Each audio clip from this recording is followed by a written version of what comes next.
En mis vídeos os tengo acostumbrado a retroceder en el tiempo. Si la memoria no me falla, hasta ahora lo más antiguo a lo que hemos retrocedido en la historia de la humanidad fue con la ciudad de Baelo Claudia, que data del siglo II a.C. Hoy os quiero llevar a lo que podríamos llamar el principio de todo. Me arriesgaría a decir que hoy vamos a ir hasta antes incluso de que el hombre fuera hombre. En esta ocasión viajaremos a la prehistoria, una época en general nada apasionante para mi gusto, pero que a veces encierra misterios que sí son capaces de captar mi atención. Vamos a una zona muy importante de Sevilla, el Aljarafe. Este lugar es uno de los yacimientos más importantes de Europa en cuanto a este tipo de cosas. ¿Y de qué estamos hablando? De temas funerarios en la época prehistórica. Si mal no recuerdo, de hecho nos comentaron que hay como unos 60. No todos serán del tamaño de lo que vamos a ver hoy, pero no es un mal número, ¿no?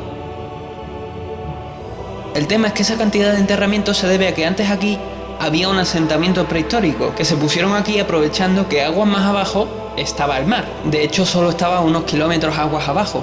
Llegaba hasta Coria y en la época romana se conocía como Lago Ligustinus. Pero bueno, antes que nada, ¿sabéis que en la prehistoria había básicamente dos tipos de pensamiento? Por esto es por lo que adoro la historia.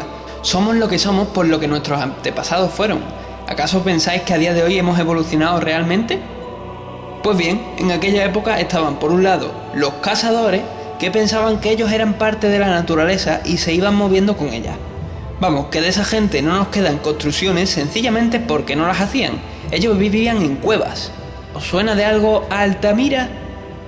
Por otro lado estaban los recolectores, que veían la naturaleza como un algo. Ellos estaban ahí y por tanto estaba a su servicio y era suya. Estos sí que construían. ¿Y qué construían? Venga, que esta es fácil. Puede ser que cuando os diga los nombres no tengáis ni zorra de lo que es, pero fijo que algunos términos sí os van a sonar. Hacían menires, que sencillamente es una roca alargada, clavada en el suelo y que apunta al cielo.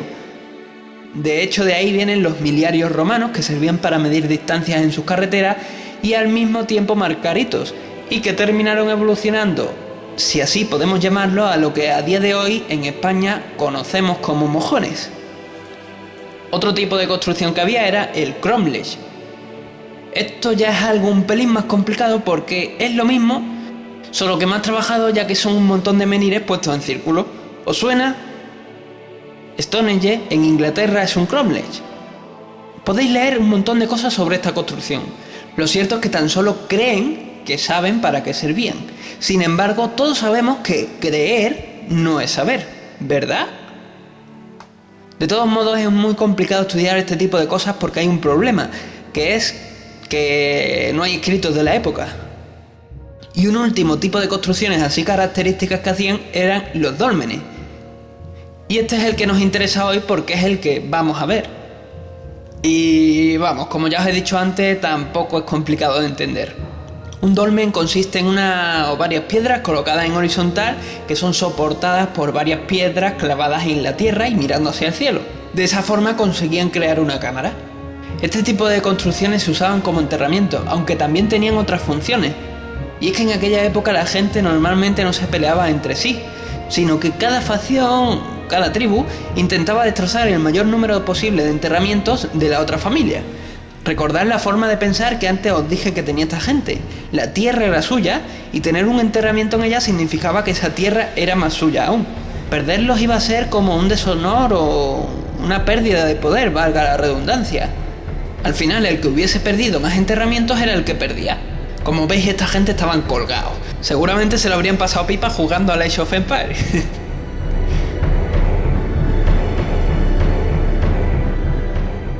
Bueno, ¿qué? ¿Vamos a explorar? El primer sitio que quiero que veáis es el llamado Dolmen de la Pastora, que se construye alrededor de hace unos 4000 años. Vamos, hacia el 2000 a.C., aunque ahora dicen que es más antiguo. El caso es que lo descubren en 1860 cuando quieren plantar un viñedo y excavando, el suelo se les viene abajo y se encuentran con esta inesperada cueva. Esta es la razón por la que la primera parte del edificio vais a ver que está totalmente destrozada. Quiero que os fijéis también en una cosa, aunque va a ser difícil sin una brújula, así que simplemente me vais a tener que creer. Normalmente los dólmenes están orientados este-oeste, con la entrada hacia el este. Sin embargo, este está al revés, y además está construido de forma que en un determinado día del año el sol entraría al atardecer, cruzaría el pasillo y terminaría iluminando la hornacina que vais a ver ahora luego. Sea como sea, pese al tiempo y el viñedo, aún queda el corredor de más de 44 metros, siendo el más largo de la península, y separado en 3 tramos por losas que sobresalen a modo de puertas y que terminan en una cámara circular al fondo. El dolmen en sí mismo es algo muy curioso porque recrea el útero materno. Como ya os dije, estas construcciones son de los recolectores. Ellos pensaban que la tierra era suya y por tanto nacían de ella y morían en ella. También es por eso por lo que al morir colocaban los cuerpos en posición fetal. El techo está hecho con grandes rocas traídas desde Gerena, en una época en la que aquí aún no existía ni la rueda. Es cierto que ya estaba inventada y que aunque a ciencia cierta no se sabe quién la inventó, hay quien dice que fue de los fenicios. Sea como sea, en esa época esta gente ya había llegado a la península ibérica, pero solo a las costas mediterráneas y aún no se habían movido mucho. Así que realmente estas tribus conocen tanto de la rueda como de la comida rápida.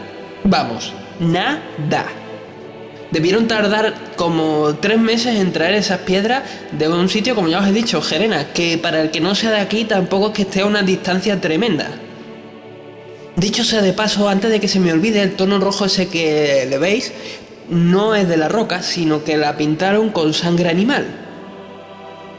Otra cosa curiosa es que si os fijáis en las fechas en las que nos estamos moviendo, que son entre el 3000 y el 2000 a.C., en Egipto o se estaban construyendo o ya estaba acabada alguna de sus famosas pirámides, mientras que aquí, bueno, ¿qué os voy a contar?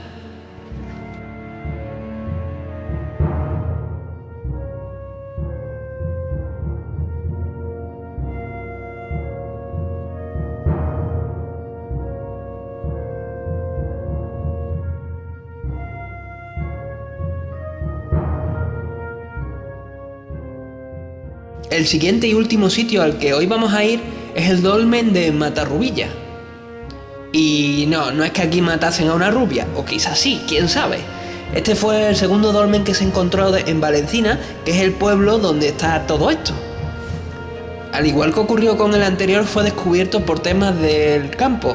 Estaban labrando y ¡zasca! Corría el año 1917. Este tiene 32 metros, aunque en realidad da la sensación de ser más pequeño porque el pasillo es mucho más ancho y también un poco más alto que el anterior. De este sitio lo más llamativo es la piedra central que hay en la cámara final. Y la parte curiosa está en que debieron ponerla ahí antes de que terminara la construcción, porque es que no cabe por la puerta. Se supone que es como un altar o un sitio para dejar ofrendas, pero iros a saber si no era una mesa de picnic para escapar de la calufa del verano de aquí, ¿eh? Solo hay un problema y es que no hay luz, así que si en el anterior habéis visto poco, aquí ya ni os cuento.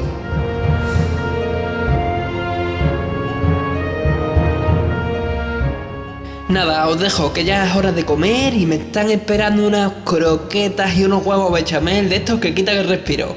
¡Buen camino! ¡Pup!